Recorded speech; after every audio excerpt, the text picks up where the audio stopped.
मेरे अजीज दोस्तों और बुजुर्गों, समाजवादी पार्टी ये समझती है कि आपका काम सिर्फ दरी बिछाना है।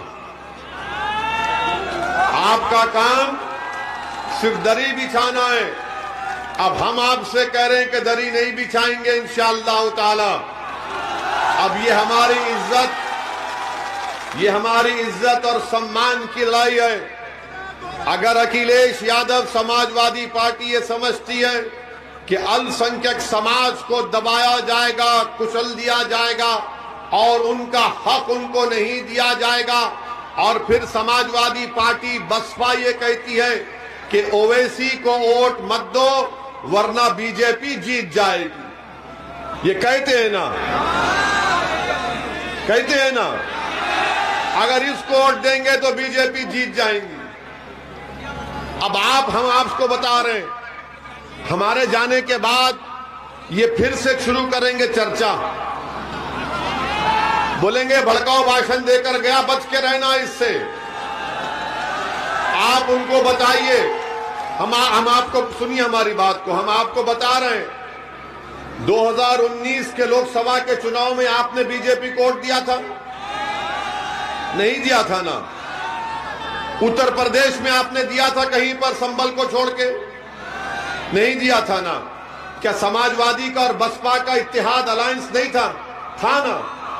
आपको मालूम कि दिल्ली में एक CSDS ऑर्गेनाइजेशन है जिसने बताया कि 2019 के लोकसभा के चुनाव में उत्तर प्रदेश के 75% मुसलमानों ने सपा और बसपा को वोट दिया। कितना दिया? 75%। उसके बावजूद भी लोग कितना जीते? 15 लोकसभा की सीट जीते। 15 जीते, जिसमें अखिलेश यादव की पार्टी के 5, जिसमें 3 मुसलमान, एक पिताजी एक बेटा जीते ना। क्या 2000 का चुनाव हम लड़े थे? हम तो नहीं लड़े थे ना। हम नहीं थे 2000 के 19 के चुनाव में। 24 में रहेंगे इंशाअल्लाह ताला, याद रखो आप। हम नहीं थे तब भी तुम सपा और बसपा मिलकर सिर्फ 15 सीट जीते, सिर्फ 15 जीते। अब क्या हमारे पास जिन्नात है जो उड़ के आके लोगों को बोले कि बीजेपी को वोट डाल दो? सुनिए, अभी यहां सुनिए हमारी बात। 2017 का विधानसभा का चुनाव हुआ, हम 30 सीट के करीब लड़े। उत्तर प्रदेश में 400 विधानसभा की सीट है, 400 है ना। आप तो सपा और कांग्रेस मिलकर लड़े थे और गाना बनाया था, यूपी को इन लड़कों का साथ पसंद है। गाना बनाया था ना, मगर फिर भी योगी मुख्यमंत्री बन गए। हम जिम्मेदार। 2014 का पार्लियामेंट का चुनाव हम नहीं लड़े, मजलिस नहीं लड़ी।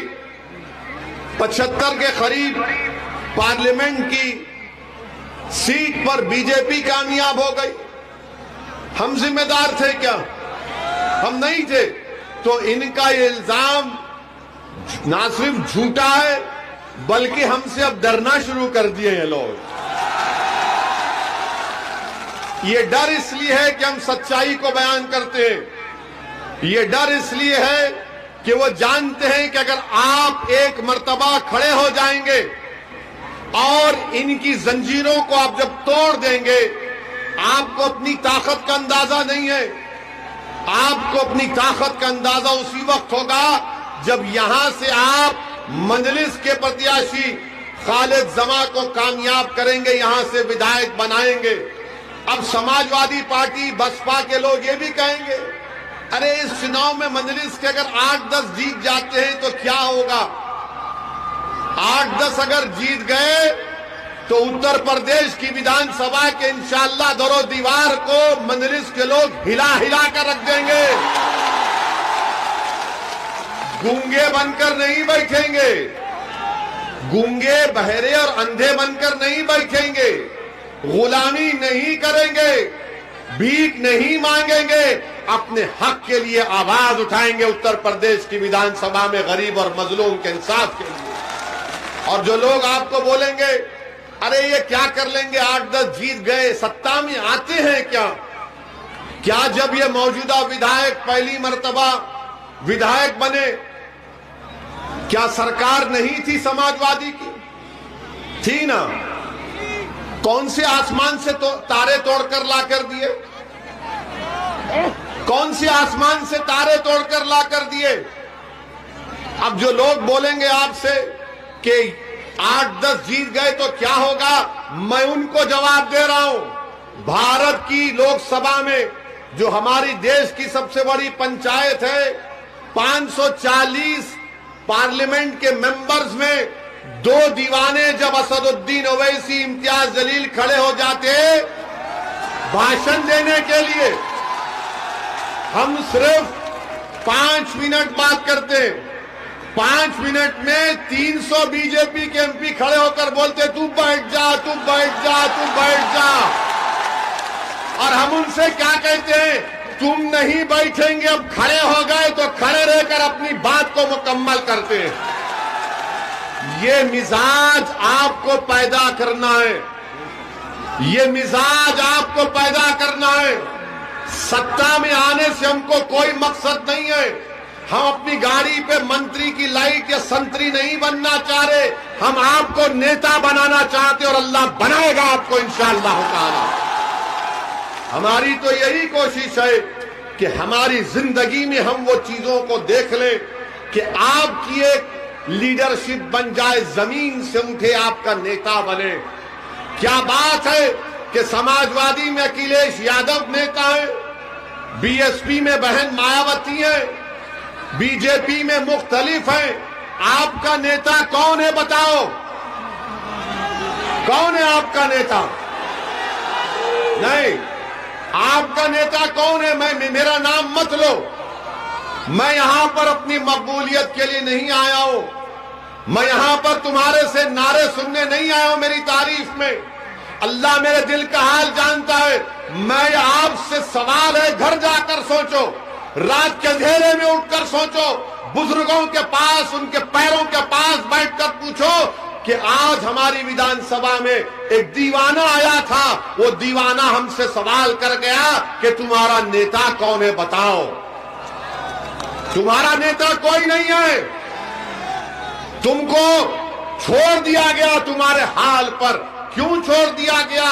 क्योंकि सब जानते हैं ये डर कर हमारा साथ देंगे, ये हमारे कैदी हैं। मैं आपसे कह रहा हूं कि अल्लाह से डरो, ना मोदी से डरो, ना योगी से डरो, ना अखिलेश से डरो, किसी से मत डरो, ना ओवैसी से डरो।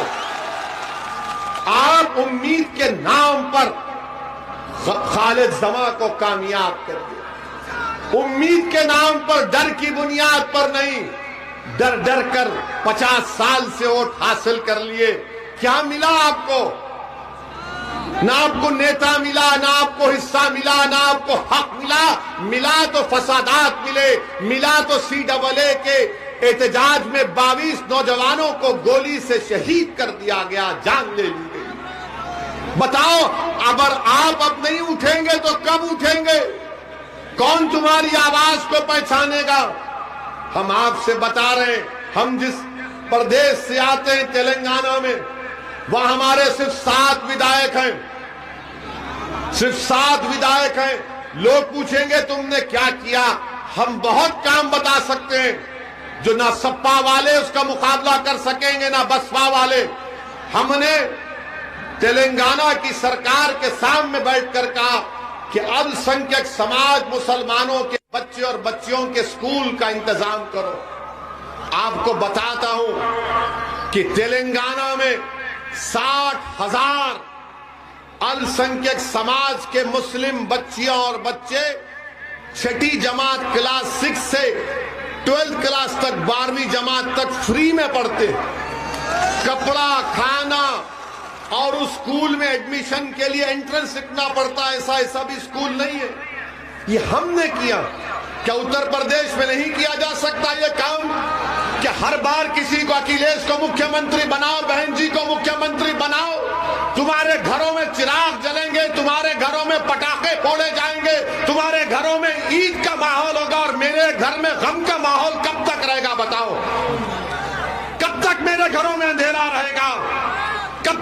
बच्चे तालीम से महरूम रहेंगे, कब तक मेरे नौजवानों को जेल में डाल दिया जाएगा, कब तक मेरे नौजवानों के सीनों में गोलियां दाग दी जाएंगी, कब तक मेरी बेटियों के ख्वाबों को चूर किया जाएगा, कब तक अंसारी ब्रादरों को दबा दिया जाएगा। उठो, ये वक्त उठने का है।